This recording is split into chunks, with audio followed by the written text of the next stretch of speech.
है दोस्तों, आज मैं आपको एक स्टोरी सुनाऊंगा, एक amazing book who moved my cheese से। एंड आई गारंटी कि इस कहानी को अगर आप अच्छी तरह से समझ लो और अपने जहन में उतार लो तो पूरे लाइफ में आपको कभी किसी मोटिवेशन की ज़रूरत नहीं पड़ेगी। और ऑब्वियसली आपके लाइफ में ड्रामेटिक चेंजेस होने शुरू हो जाएंगे, क्योंकि ये कहानी बदलाव पे ही बेस्ड है। स्टोरी स्टार्ट करने से पहले मैं आपको इस बुक के बारे में थोड़ा बताना चाहता हूँ।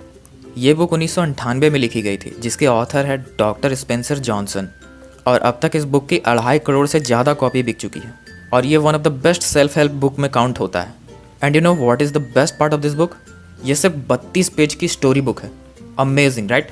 मुझे तो इस बुक से बहुत फ़ायदा हुआ है और मैं तो इस बुक को 10 बार से भी ज़्यादा पढ़ चुका हूँ। और मैं जब भी इस बुक को पढ़ता हूँ हर बार मुझे कोई ना कोई नया लेसन मिल जाता है। इसलिए मैं रिकमेंड करूँगा कि आप इस कहानी को 10-12 बार सुनो और फिर देखना आपको हर बार कुछ ना कुछ नया सीखने को मिलेगा। I guaranteed. So let's jump into the story. बहुत दूर एक बहुत बड़े से भूल भुलैया में 4 कैरेक्टर रहते थे, 2 चूहे स्निफ और स्करी, और 2 चूहे जितने छोटे आदमी हैम एंड हॉ। ये चारों एक दूसरे से बहुत अलग थे, लेकिन इन सब में एक कॉमन चीज़ थी।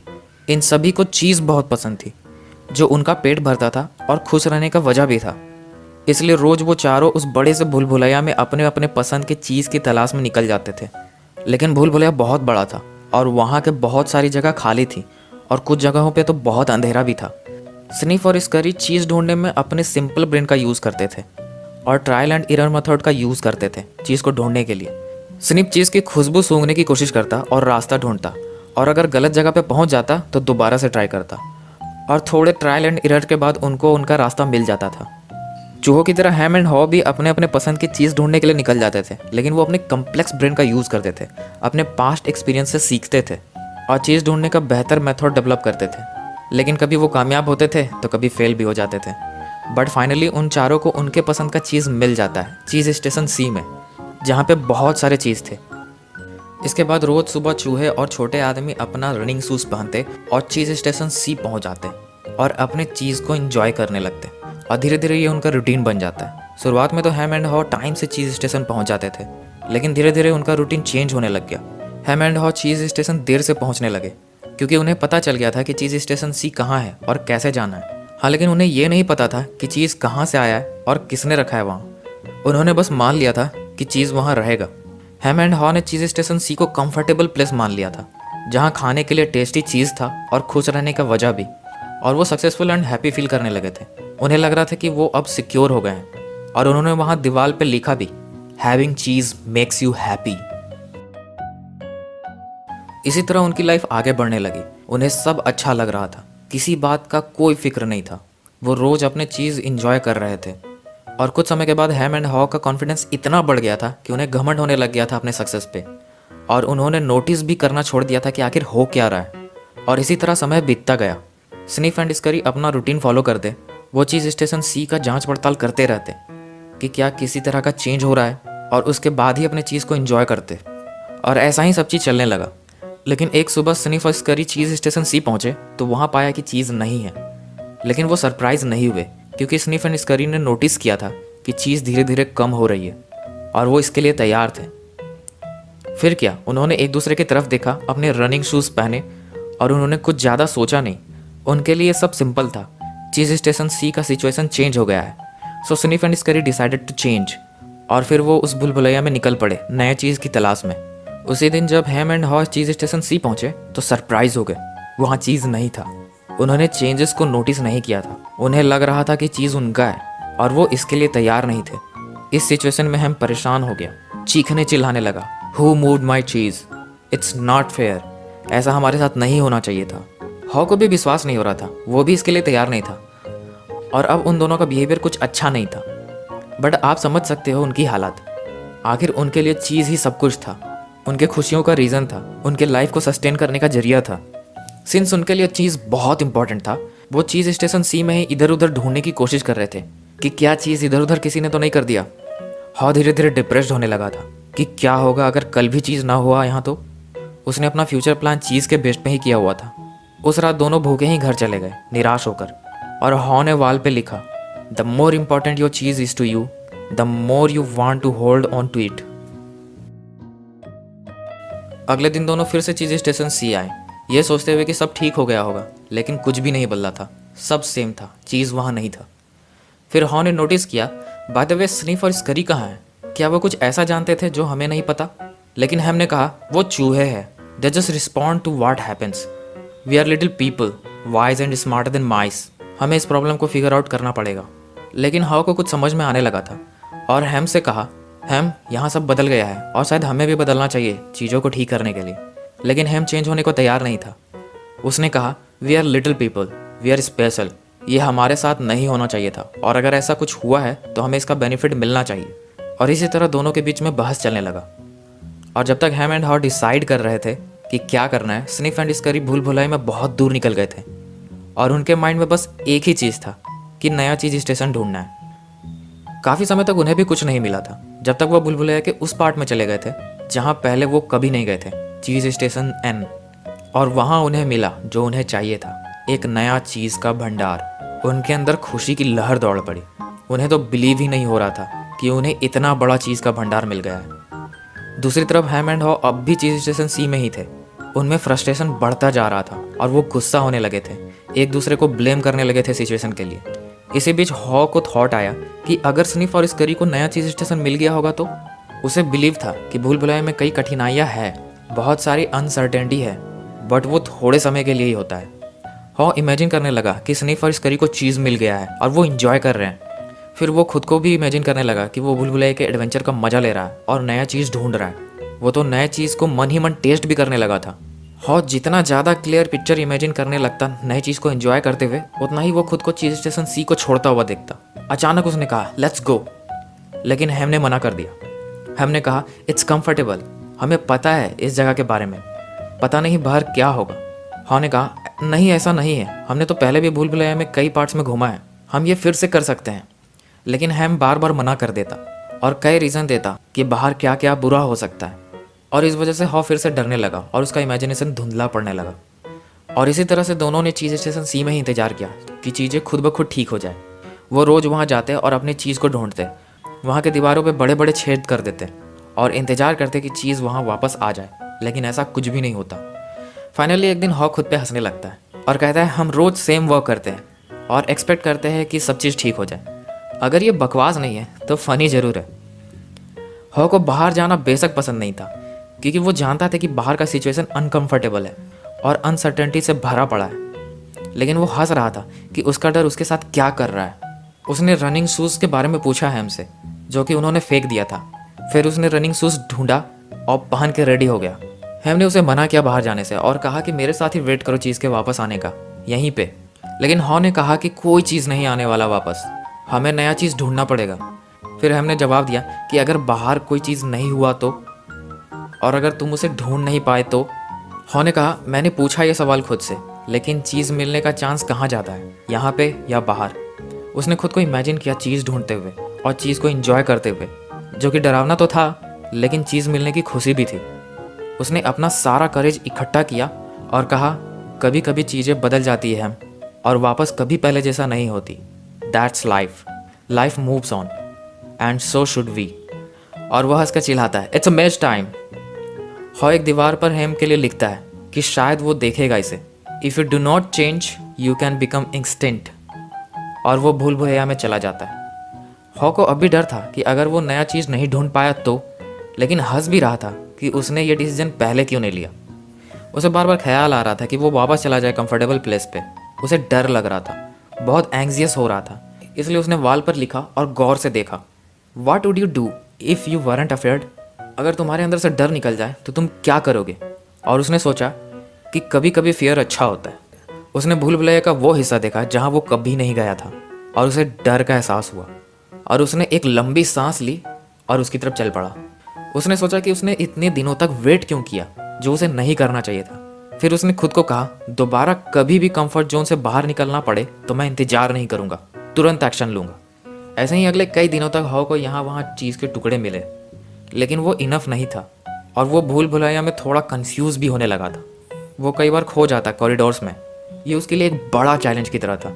जब भी वो डिस्करेज फील करता तो वो खुद को याद दिलाता कि वहाँ पे बैठ के चीज़ का इंतजार करने से तो यही अच्छा है।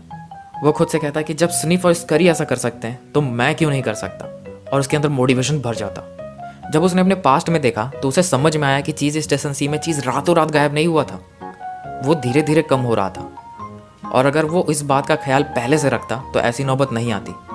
शायद ये बात स्निफर स्करी को समझ में आ गया होगा और उसने डिसाइड किया कि आज से वो ज़्यादा अलर्ट रहेगा और हो रहे बदलाव का ध्यान रखेगा और चेंज के लिए खुद को रेडी रखेगा।